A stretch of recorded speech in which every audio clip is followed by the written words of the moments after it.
bisa berkumpul bersama di kajian Riyadhus Shalihin ya. Insya Allah saya akan membawakan dari bab 221 sampai 224.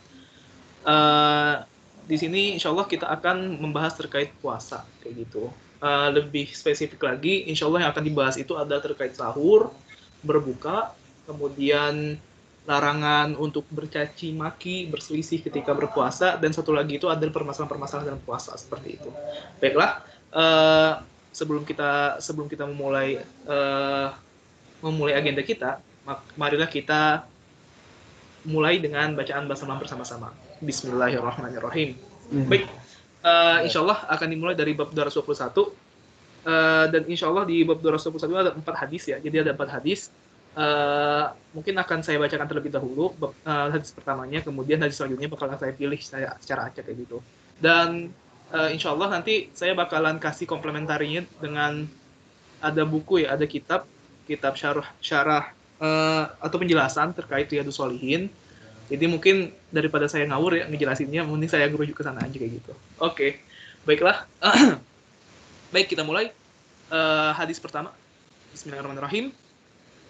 An Anas radhiyallahu an qala Rasulullah sallallahu alaihi wasallam tasahharu fa inna fis suhur barakah. Muttafaq alaih. Dari Anas radhiyallahu an katanya Rasulullah sallallahu alaihi wasallam bersabda, bersahurlah engkau semua karena sesungguhnya di dalam sahur itu ada keberkahannya. Muttafaqun alaih. Baik, mungkin hadis selanjutnya, mungkin ini saya habisin dulu ya, baru saya ntar merujuk ke si syarah-syarahnya kayak gitu. Oke, hadis selanjutnya mangga Siti mungkin. Oke. Bismillahirrahmanirrahim. Dari Zaid bin Sabit radhiyallahu an katanya, kita bersahur bersama Rasulullah sallallahu alaihi wasallam. Kemudian kita berdiri untuk melakukan sholat, yakni sholat subuh. Kepadanya ditanyakan, berapa jarak waktu antara keduanya itu? Yakni antara seselesainya sahur dengan berdirinya untuk sholat subuh.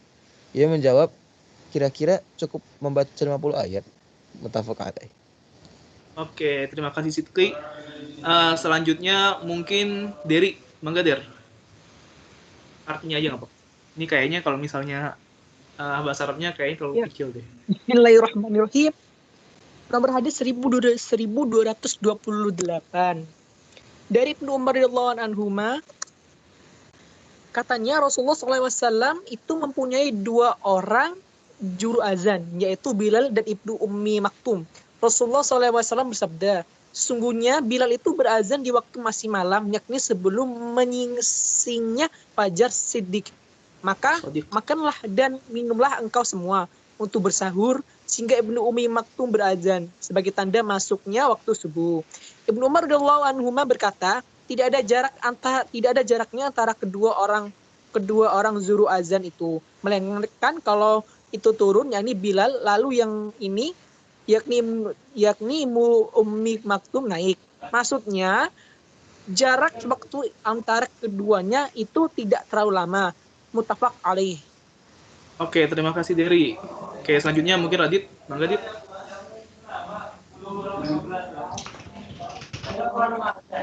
Bin Al-Asy radhiyallahu anhu bahwasanya Rasulullah sallallahu alaihi wasallam bersabda, pemisahan yakni perbedaan antara puasa kita dengan puasa kaum ahli kitab, yakni kaum Yahudi dan Nasrani, itu adalah adanya makan sahur. Hadis riwayat Muslim.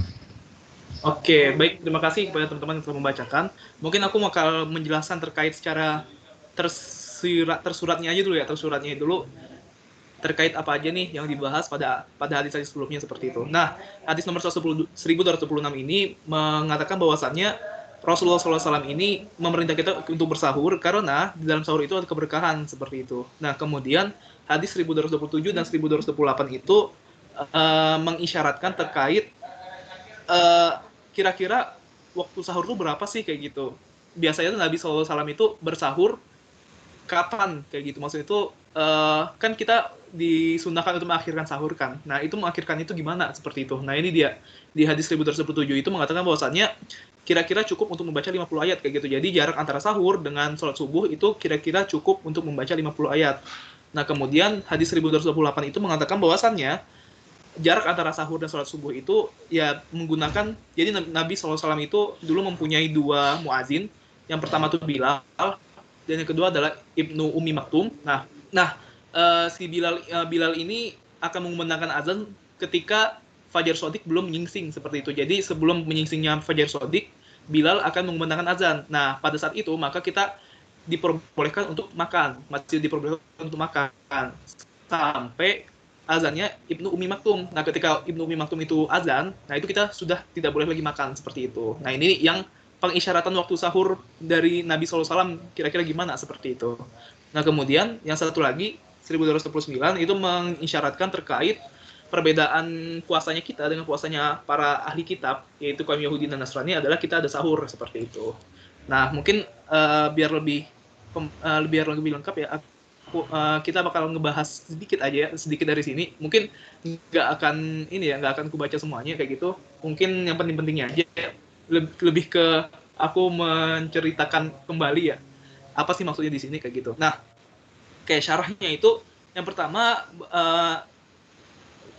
Dzafar Mu'allaf. Jadi penulis Riyadhus Shalihin kayak gitu, rahimahullah taala, mengatakan bahwasannya di sini di bab fadilah sahur mengatakan bahwasanya sahur atau suhur. Nah, ini mungkin lebih ke ini ya, suhur itu tuh lebih ke sahur itu apa sih kayak gitu ya. Nah, sahur itu sahur itu artinya al-aklul ladzi yatasahharu bihil insan kayak gitu.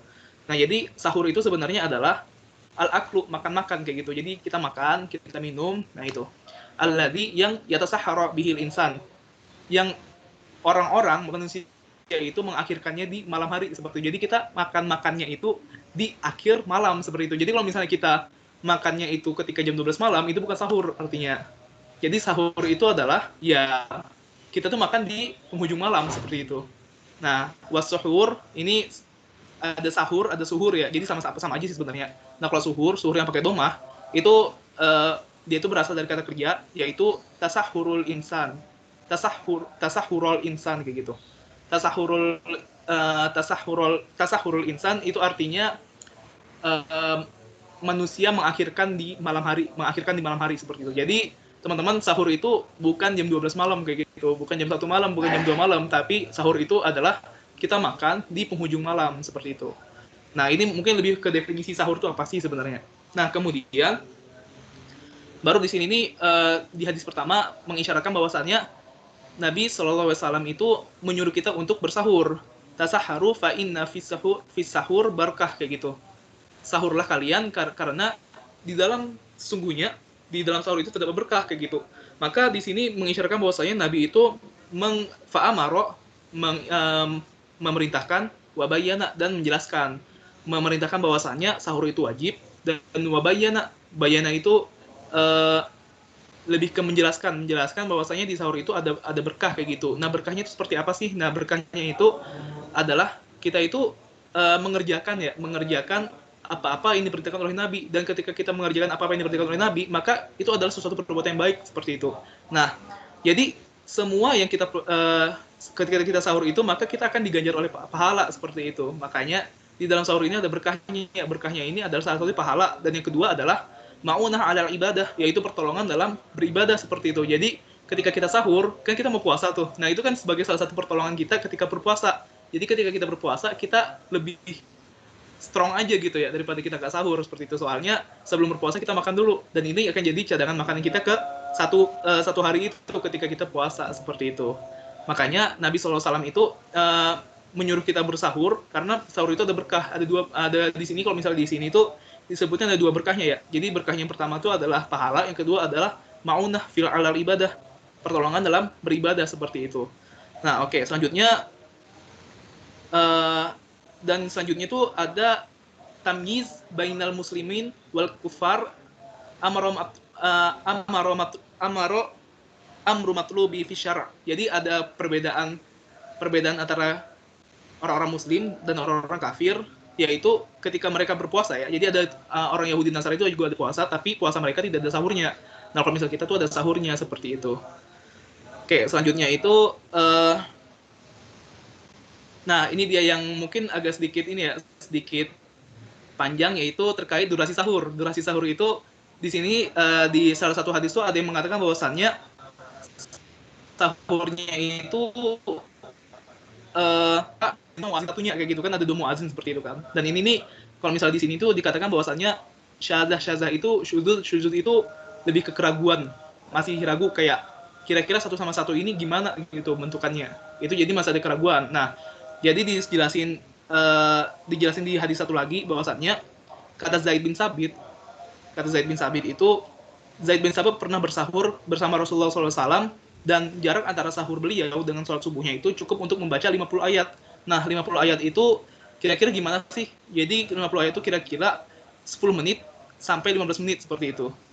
Jadi 50 ayat itu ya 10 sampai 15 menit sebelum azan subuh seperti itu. Jadi kita sehendaknya bersahur 10 sampai 15 menit sebelum azan seperti itu. Nah, kemudian idza qara'al insan ya, jadi tadi itu 50 ayatnya itu ya ketika kita membaca dengan cara tartil kayak gitu. Nah, jadi di sini nih menunjukkan bahwasannya Rasulullah SAW itu mengakhirkan sahurnya dengan takhiron balighon seperti itu. Jadi takhiron balighon itu artinya sempurna mengakhirinya, bukan kita mengakhirinya jam misalnya nih ya. Kita sahur jam 4 kayak gitu, selesai sahur jam 4. Nah, itu belum mengakhirkan kayak gitu. Tapi Rasulullah SAW ini mengakhirkannya dengan pengakhiran yang sempurna kayak gitu. Jadi benar-benar dihabisin segitu. Penghujung malam itu benar-benar dihabisin buat sahur seperti itu. Oke, ini jadi buat durasi sahurnya seperti itu. Oke, ini terkait sahur. Kemudian kita akan lanjut ke terkait berbuka. Kayak gitu. Terutama menyegerakan berbuka dan apa yang dimakan untuk berbuka serta apa yang diucapkan setelah selesai berbuka. Oke, mungkin Mangga bisa Kak Reka mungkin Kak. Bismillahirrahmanirrahim. Dari Sahal bin Sa'ad radhiyallahu anhu bahwasanya Rasulullah Shallallahu alaihi wasallam bersabda, tiada henti-hentinya orang itu memperoleh kebaikan selama mereka itu suka menyegerakan berbuka. La yazalun nasu bi khairin ma ajalu al-fitra. Tiada henti-hentinya orang-orang itu memperoleh kebaikan selama mereka itu suka menyegerakan berbuka. Muttafaq alaih. Oke, baik. Terima kasih Kak Reka. Nah, selanjutnya mungkin aku aja ya. Ini agak sedikit panjang, jadi mungkin aku langsung ke artinya aja, gitu ya. Artinya, hadis nomor 1231 dari Abu Atiyah, katanya, saya dan Masruq masuk ke tempat Aisyah radhiyallahu anha, lalu Masruq berkata kepada Aisyah, kayak gitu. Ada 2 orang laki-laki dari sahabat-sahabat Rasulullah SAW tidak melalaikan kebaikan.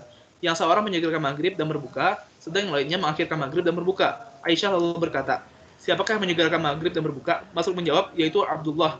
Yang dimaksud di sini Abdullah ini, ya Abdullah bin Mas'ud kayak gitu. Kemudian Aisyah radhiyallahu anha berkata, demikianlah yang dilakukan oleh Rasulullah SAW, riwayat Muslim seperti itu. Nah, oke. Selanjutnya mungkin hadis nomor 1232, Sidki, mangga Sidki. Bismillahirrahmanirrahim. Dari Abu Hurairah radhiyallahu an. Oh iya. Sorry. Nah. Oke. Coba share screen-nya digantiin aja, Div. Ganti ini. Susah ntar pindah-pindahnya, soalnya kan aku mau buka-buka gitu juga. Tapi bisa juga sih, ntar dulu. Wait.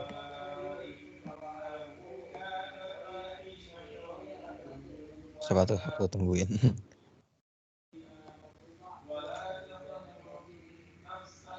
Bentar.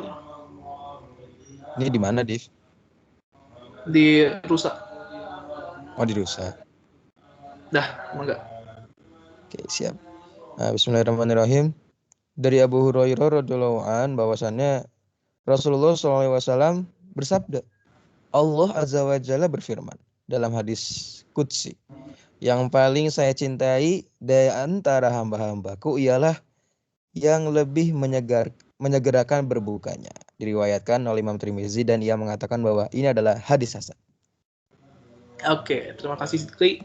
Oke, selanjutnya mungkin hadis nomor 1233, mangga Derek.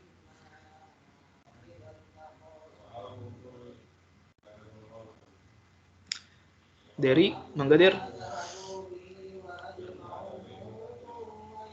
Oke, kayaknya ketiduran ya Der. Oke, Radit, mangga.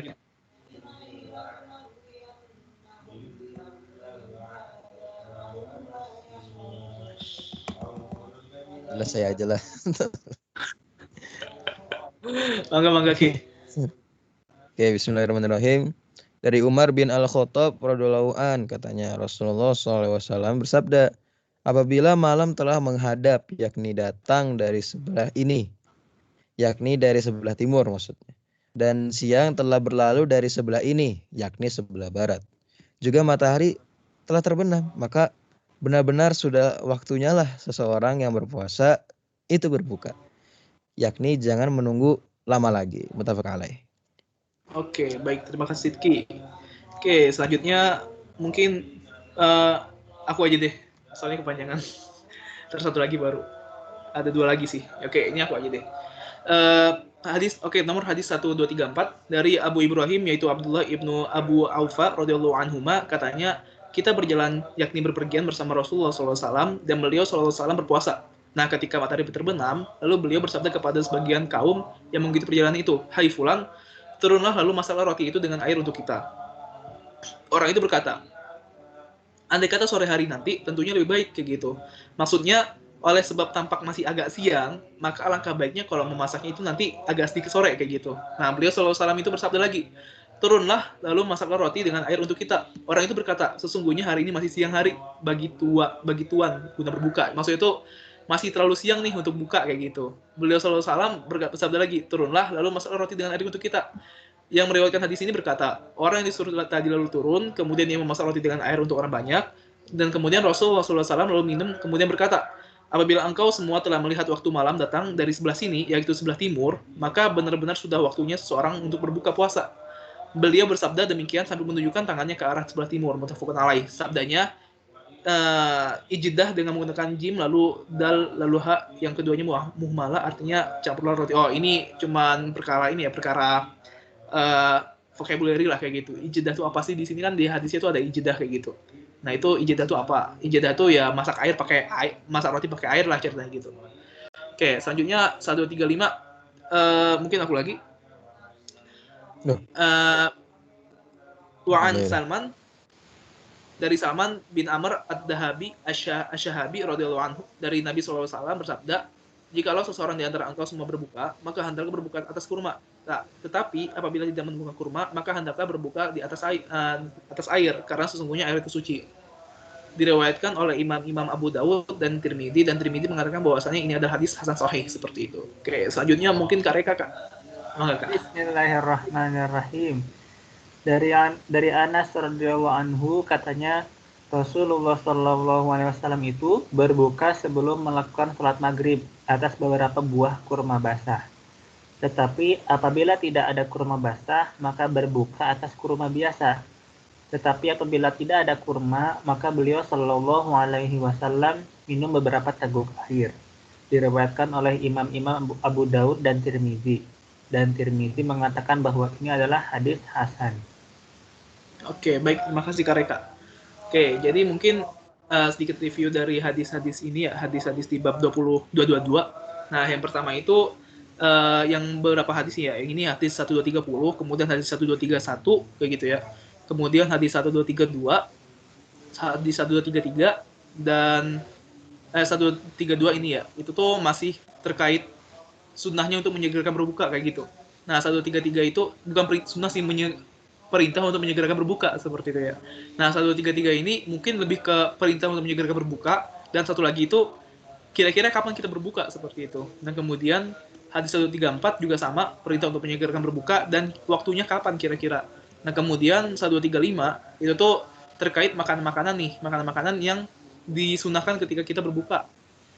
Dan pun demikian dengan 1236 seperti itu. 1235 dan 1236 seperti itu. Nah, mungkin ke sini lagi ya, ke sini dikit aja sih sebenarnya yang ini. Oke, Bismillah. Bukan.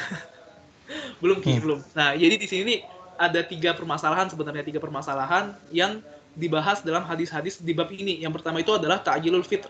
Ta'jilul fitr itu artinya menyegerakan dalam berbuka. Nah, dengan syarat bahwasannya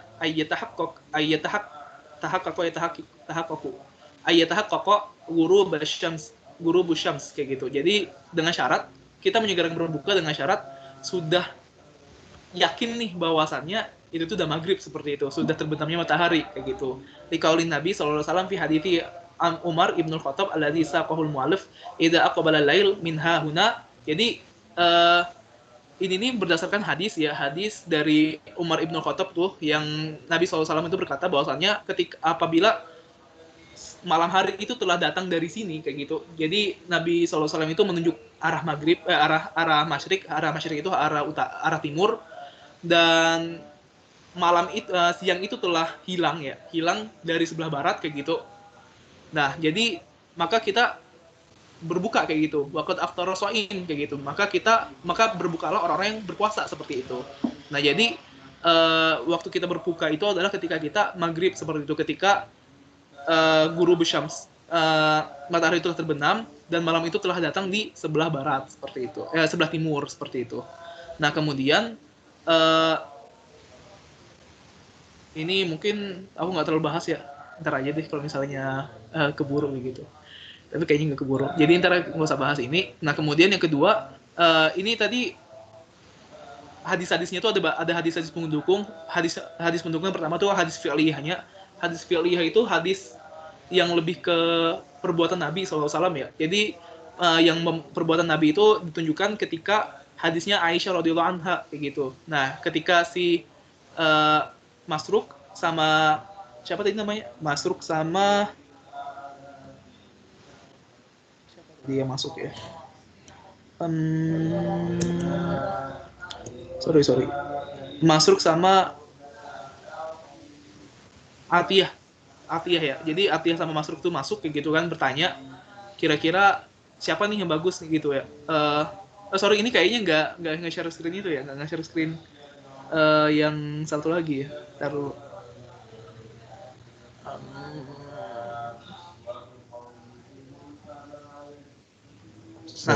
Jadi pada liluha hadits Aisyah radhiyallahu anha. Jadi ini ketika Atiyah sama Masruk itu masuk, kemudian bertanya nih kepada bertanya bahwasanya ada dua orang dari sahabat Nabi. Yang pertama itu dia itu mengakhiri berbuka dan mengakhiri sholat maghrib. Yang kedua itu menyegerakan berbuka, menyegerakan sholat maghrib. Mana yang lebih baik kayak gitu. Nah kemudian Aisyah itu berkata bahwasannya yang dilakukan oleh Nabi itu adalah yang menyegerakan berbuka dan menyegerakan sholat maghrib seperti itu. Jadi itu hadis fi'liyahnya Nabi SAW gitu ya, yang perbuatan Nabi SAW. Kemudian yang qauliyahnya, yang perkataan Nabi ya, la yazalun nas bi khairin ma ajilu al-fitr gitu. Tidaklah manusia itu mendapatkan kebaikan kecuali dari orang-orang yang menyegerakan berbuka seperti itu. Nah itu hadis qauliyahnya seperti itu. Nah kemudian habis itu ya itu ada tiga permasalahan. Yang pertama tuh waktu berbuka, kedua menyegerakan berbuka, dan yang ketiga adalah makanan ketika berbuka seperti itu. Nah makanan ketika berbuka ya tadi ada kurma. Kemudian kalau misalnya tidak dapat menggunakan kurma basah, kurma kering. Kalau misalnya tidak menggunakan kurma kering ya itu berarti air seperti itu. Tapi apakah kita wajib pakai kurma? Ya sunnahnya pakai kurma. Tapi kalau misalnya kita nggak menemukan kurma ya udah pakai air aja cukup seperti itu. Oke. Selanjutnya mungkin taruh.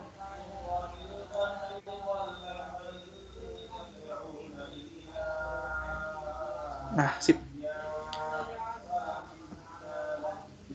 134 sekarang bab 223 ya, satu bab lagi. Ini cuman hadisnya cuman dikit aja, cuman 2. Mangga mungkin sih. Kelihatan apa-apa ya? Belum kelihatan Ki?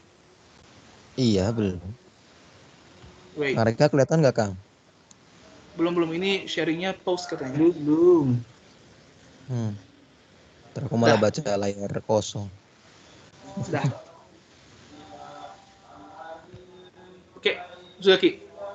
Oke. Coba ya. Coba ya. Aku ya. Bismillahirrahmanirrahim. Hadis 1237 dari Abu Hurairah radhiyallahu an katanya, Rasulullah SAW bersabda, apabila pada hari seorang di antara engkau semua itu berpuasa, maka janganlah ia bercakap-cakap yang kotor dan jangan pula bertengkar. Apabila ia dimaki-maki oleh seorang atau dilawan bermusuhan, maka hendaklah ia berkata, sesungguhnya saya adalah sedang berpuasa. Muttafaq alaih. Oke, terima kasih Sidki. Nah, mungkin 138 mau ngecek dulu deh. Ada orang nggak ya? Radit. Oke, kalau misalnya nggak ada berarti aku aja deh, nggak apa-apa.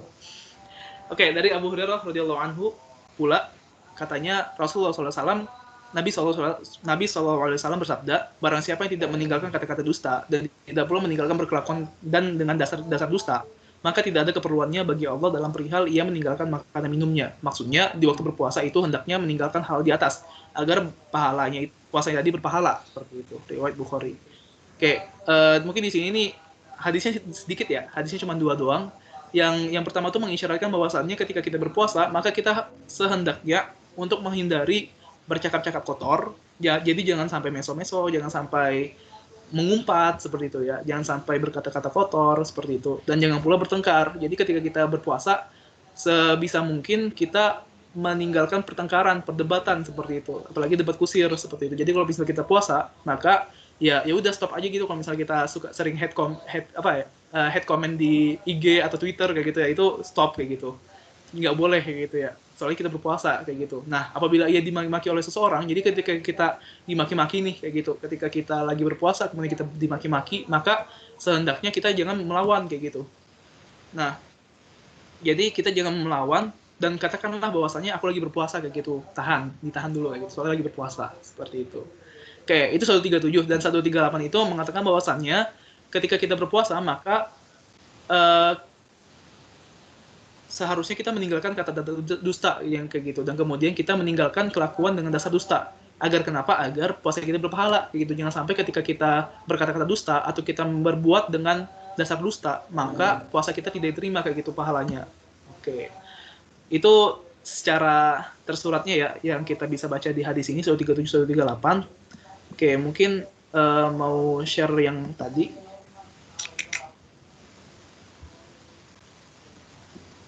Kamu bisa baca artinya itu di kitab itu? Apa? Yang Bisa. Arab semua itu. Ini masih muda, Ki. Ya Allah, Oke. luar biasa. Belajar. Nah, ini mungkin bab Amarus Shaim. Jadi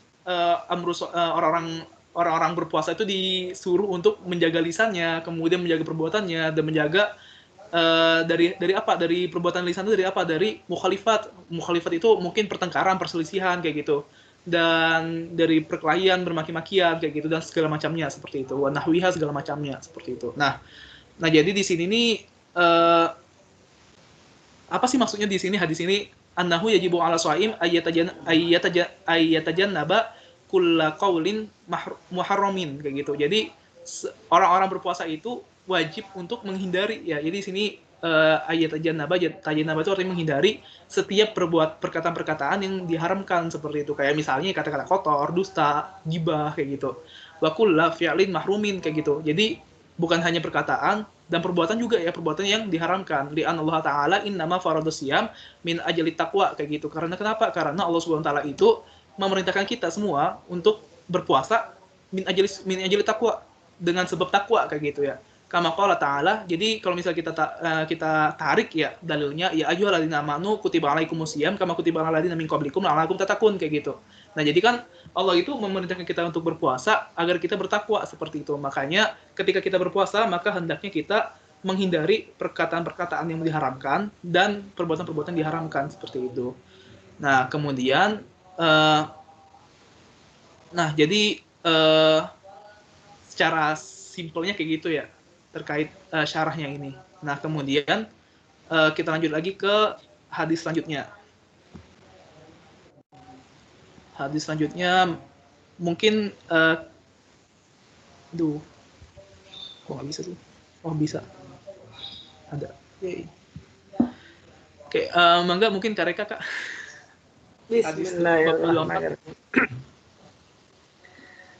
Bismillahirrahmanirrahim. Dari Abu Hurairah radhiyallahu anhu, dari Nabi Shallallahu alaihi wasallam, sabdanya, apabila seorang di antara engkau semua lupa bahwa ia sedang berpuasa, lalu ia makan atau minum, maka hendaklah ia menyempurnakan puasanya, yakni hal itu tidak membatalkan puasanya. Karena sesungguhnya Allah itulah yang memberinya makan dan juga minumnya. Muttafaq alaih. Baik, terima kasih Kak Reka. Nah, oke, selanjutnya mungkin 1240. Sidki, maka Ki. Bismillahirrahmanirrahim. Dari Laqit ya Laqit Laqit. bin Sabirah radhiyallahu an. Katanya, saya berkata, ya Rasulullah, beritahukanlah padaku perihal berwudu. Beliau sallallahu alaihi wasallam bersabda, sempurnakanlah wudu. Sempurnakanlah wudu itu sela-selailah dengan air antara jari-jari dan persangatkanlah menghirup air dalam hidung, melainkan jikalau engkau dalam keadaan berpuasa. Diriwayatkan oleh Imam Abu Daud dan Tirmizi mengatakan bahwa itu adalah hadis hasan sahih. Oke, terima kasih Sidki. Oke, mungkin ini selanjutnya bakal aku yang baca ya. Jadi dari Aisyah radhiyallahu anha, katanya Rasulullah SAW mencapai fajar, tiba di waktu fajar, yakni didahului oleh menyisinya fajar, sedang beliau Rasulullah SAW dalam keadaan berjanabat karena berkumpul dengan istrinya. Lalu beliau SAW mandi dan terus berpuasa. Muttafaqun alaih. Dan satu lagi, mungkin aku lagi, soalnya masih agak nyambung ya sama 1241. Oke, hadis 1242 dari Aisyah dan Ummu Salamah radhiyallahu anhuma berkata bahwasannya Rasulullah SAW berpagi-pagi atau masuk dalam keadaan pagi gitu ya, dalam keadaan berjanabat, bukannya karena bermimpi, bukan mimpi basah ya gitu ya. Maksudnya karena bukan karena mimpi basah, tapi karena berkumpul dengan istrinya seperti itu. Kemudian beliau berpuasa, muttafaqun alaih kayak gitu. Nah, jadi mungkin secara review dulu ya, hadis-hadis di bab 224 ini berbagai masalah dan puasa kayak gitu ya. Hadis 139 itu mengisyaratkan bahwasanya ketika kita lupa bahwasanya kita sedang berpuasa, kemudian kita minum, kita makan, nah itu gimana kelanjutan puasa kita? Ternyata nggak apa-apa, sempurnakan puasanya kayak gitu. Sempurnakan puasanya karena kita makan dan minumnya itu berasal dari Allah Subhanahu wa taala kayak gitu. Nah, kemudian 140 ini menjelaskan bahwasannya ketika kita berwudu, kan kita berwudu itu ada salah satunya istinsyak ya. Istinsyak itu menghirup air memasukkan air ke dalam hidung seperti itu ya. Nah, ternyata ketika kita berpuasa maka jangan kita menghirup beristinsyak seperti itu. Nah, kemudian hadis 1241 sama 1242 ini mengisyaratkan terkait ketika kita dalam keadaan junub seperti itu ya. Kita misal nih, kita bukan misalnya gimana ya, ketika fajar kayak gitu ya, fajar telah menyingsing, sudah azan subuh, dan kita memasuki subuh itu dalam keadaan junub seperti itu ya. Nah, bagaimana puasa kita? Apakah puasa kita masih sah seperti itu? Jadi ternyata masih sah kayak gitu ya. Jadi puasa kita masih sah ketika kita berjunub dalam keadaan udah azan subuh seperti itu, maka ya udah mandi, kemudian kita berpuasa seperti itu. Jadi kita masih bisa berniat untuk puasa kayak gitu. Bukan berarti ketika kita masuki subuh itu dalam keadaan junub, maka kita tidak boleh berpuasa kayak gitu, tapi masih belum berpuasa seperti itu. Oke, ini yang dijelaskan di bab 224 terkait berbagai masalah dalam puasa. Jadi ada 3 masalah sih yang dijelaskan di sini. Yang pertama terkait kalau lupa gimana, yang kedua terkait wudu, istinsyak gimana, dan yang ketiga adalah ketika kita junub gimana kalau misalnya kita berpuasa seperti itu. Oke, ini bab 224 mungkin aku agak sedikit nyinggungin aja di syarahnya ya, biar lebih komprehensif aja. Oke, nah dikit aja sih sebenarnya ini. Nah, jadi beberapa masalah ya. Yang pertama tuh ketika kita makan atau minum dan ketika berpuasa dan kita lupa ya. Jadi ada syaratnya tuh kita ada lupa kayak gitu. Kita lupa kalau misalnya kita berpuasa. Tapi kalau misalnya kita sengaja itu beda lagi ceritanya. Maka bagaimana puasa kita? Maka di sini Nabi SAW itu mengatakan bahwasannya man nasiya wa huwa shaimun fa'akala aw syaraba falyutimma. Falyutimma itu berarti maka lengkapilah kayak gitu. Maka sempurnakanlah puasanya. Jadi puasanya itu diterusin. Bukan berarti ketika kita makan dan minum kita lupa, baru diingetin, habis itu ya udah kita makan terus kayak gitu, enggak. Tapi terus habis itu batal puasanya enggak. Puasanya masih sah kayak gitu.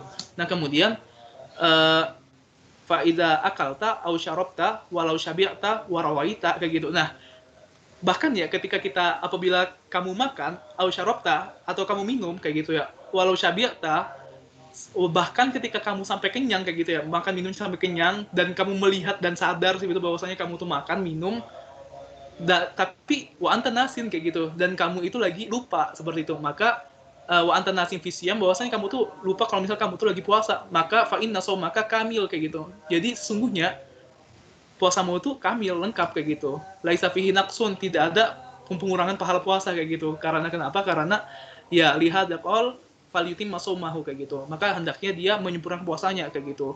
Wa fi qoulihi fa innama at'amahu Allah wa saqahu. Jadi yang ngasih makan tuh Allah dan yang ngasih minum tuh Allah ya. Jadi rezeki kayak gitu ya. Kalau misalnya kita lupa, kita berpuasa mau minum makan gitu berarti ya itu dari Allah sebenarnya datangnya. Waktu itu aku pernah kayak gitu soalnya. Kayak gitu soalnya ya lupa kalau misalnya lagi Ramadan kayak gitu. Terus apa ya? Ya kayak otomatis aja minum gitu. Abis sholat Jumat kayak gitu ya. Biasa abis sholat Jumat tuh emang biasanya suka minum gitu ya. Soalnya lagi panas kayak gitu kan. Terus minum, tentunya puasa kayak gitu.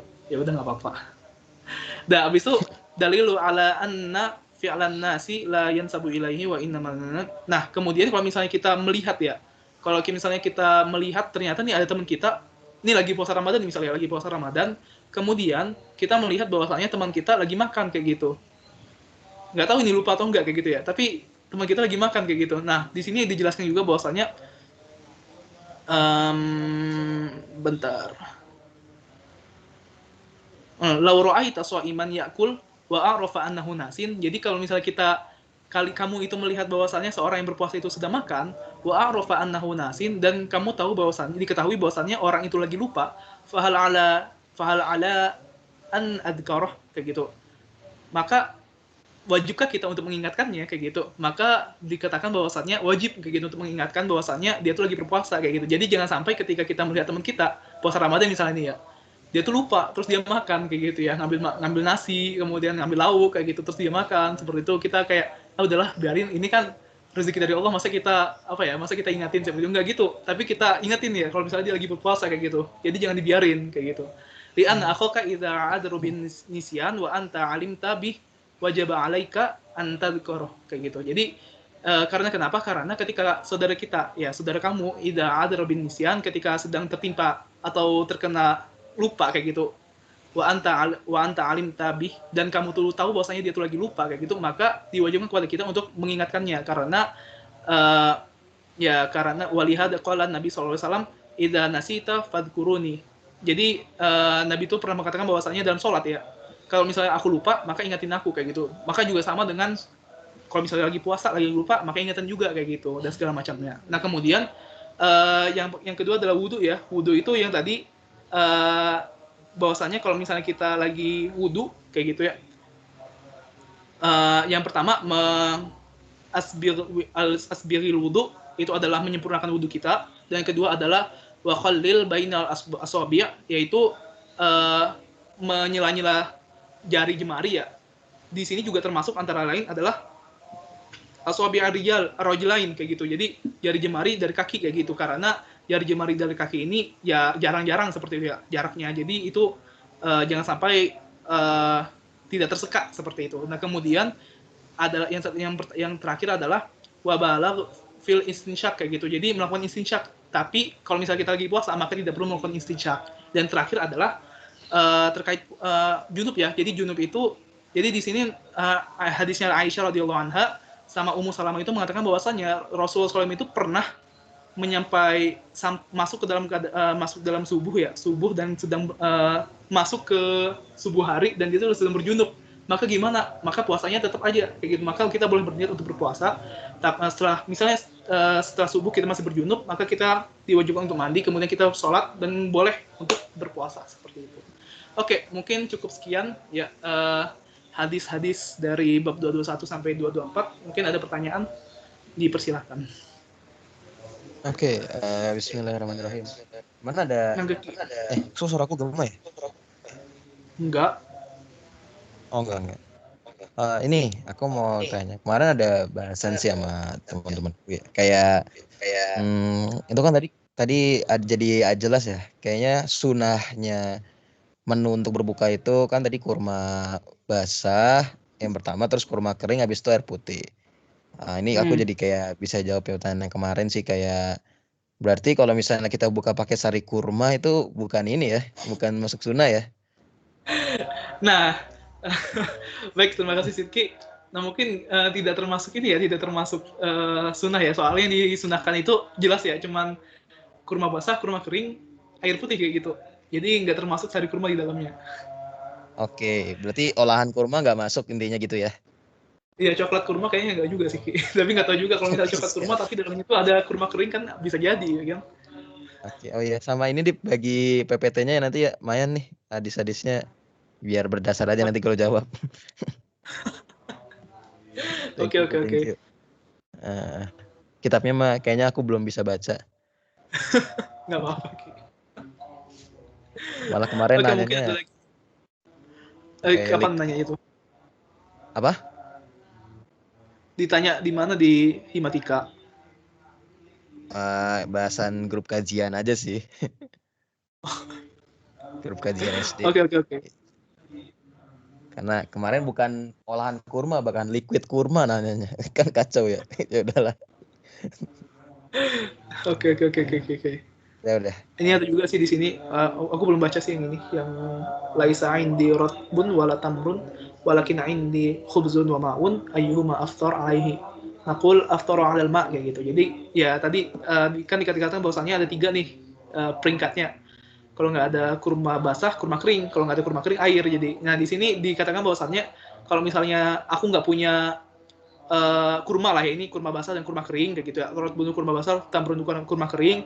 Tetapi aku tuh punya roti dan air kayak gitu. Maka mana nih yang harus aku apa ya? Yang aku harus minum berbuka membatalkan puasaku kayak gitu. Mana yang bisa aku gunakan untuk membatalkan puasaku? Maka dikatakan bahwasanya di sini air. Soalnya kan ada 3 tuh peringkatnya. Yang pertama basah, kering, air kayak gitu. Nah, jadi hendaknya kita berbuka dengan air terlebih dahulu, kemudian baru dengan roti seperti itu. Di sini ada di sini. Oke, itu aja sih. Turnuhun Nadif. Aku udah sih. Oke. Bismillah, Nadif izin tanya. Mangga Kak. Nadif, di bahasan yang sedikit ini, itu berarti yang penting tuh makanan pertama yang kita masukkan berarti ya, Div ya?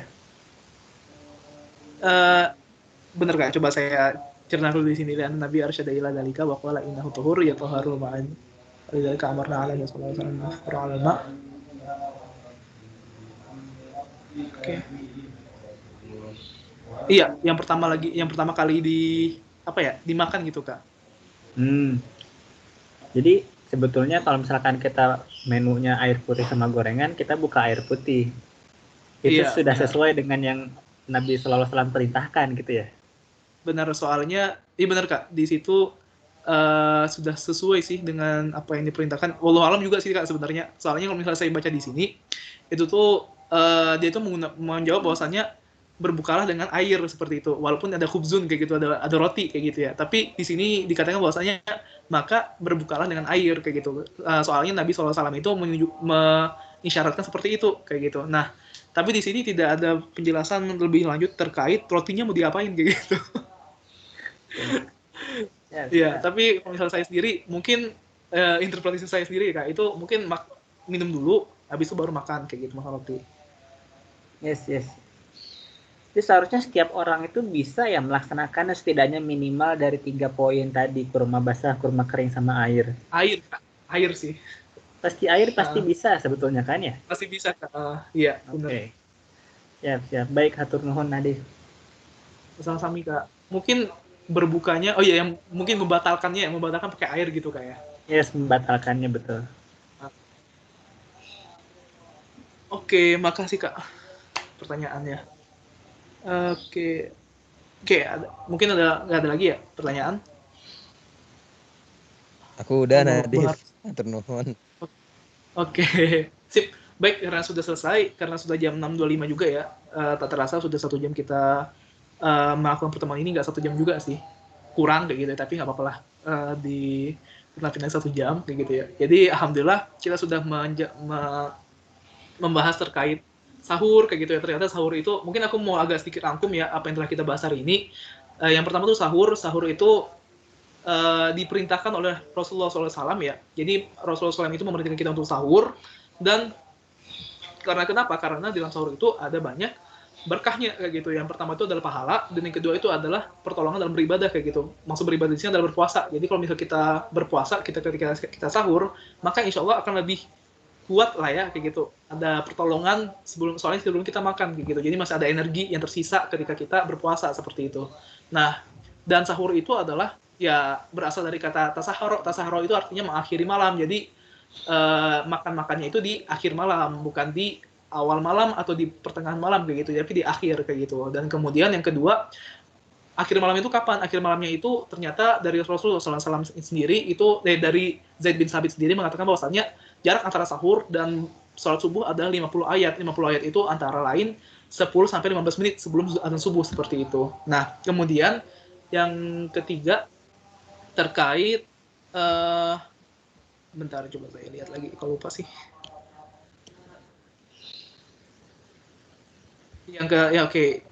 Selanjutnya itu terkait ternyata sahur itu kenapa kita diperintahkan untuk sahur juga, karena ternyata sahur itu adalah pemisah atau pembeda antara puasa kita dengan puasa ahli kitab seperti itu. Jadi puasa ahli kitab itu tidak sahurnya, tapi kalau kita ada puasanya ada sahurnya seperti itu.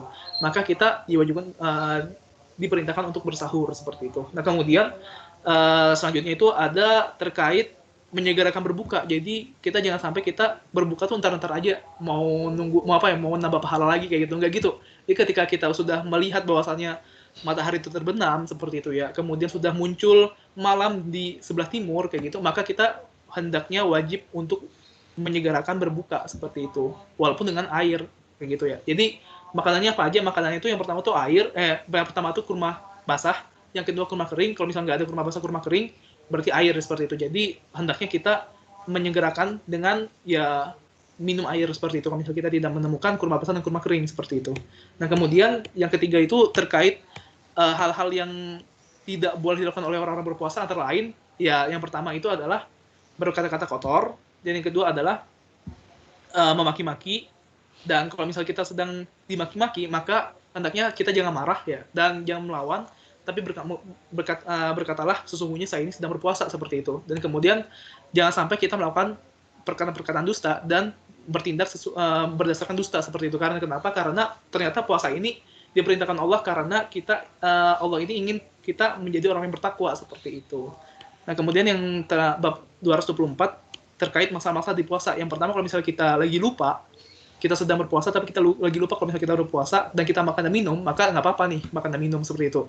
Nggak apa-apa sampai walaupun kita sampai kenyang kayak gitu ya, sampai kenyang, baru pas kenyang kita ingat bahwa kita puasa, maka makan dan minum ini dianggap rezeki dari Allah Subhanahu wa taala kayak gitu, dan kita wajib untuk menyempurnakan puasa kita selanjutnya seperti itu. Nah, dan kalau misalnya kita melihat teman kita yang sedang berpuasa dan dia lupa kayak gitu, maka kita wajib untuk mengingatkannya seperti itu. Nah, kemudian yang kedua yang terkait berwudu. Kalau berwudu itu ada istinsyak, maka hendaknya kalau misalnya kita berpuasa jangan beristinsyak seperti itu. Nah, kemudian yang terakhir ketika kita sedang junub seperti itu ya, dan kemudian kita memasuki waktu subuh, maka kita boleh berniat untuk berpuasa seperti itu. Dan ya berniat dan untuk berpuasa maksudnya itu setelah junub dan masuk waktu subuh, maka kita wajib untuk mandi dan berniat untuk berpuasa masih boleh seperti itu. Oke. Mungkin itu adalah rangkuman kita pada pagi hari ini. Terima kasih kepada Kareka dan Sidki dan Radit dan teman-teman yang telah hadir di Riyadhus Shalihin bab ini ya, bab 21 sampai 24. Mungkin kita cukupkan dengan bacaan hamdah bersama-sama. Alhamdulillahirabbil alamin. Alhamdulillahirabbil Dan alamin. kafaratu majlis. Subhanakallahumma bihamdika asyhadu an la ilaha illa anta astaghfiruka wa atubu ilaik. Ya, terima kasih. Mohon maaf apabila salah kata. Wassalamualaikum warahmatullahi wabarakatuh. Waalaikumsalam warahmatullahi wabarakatuh.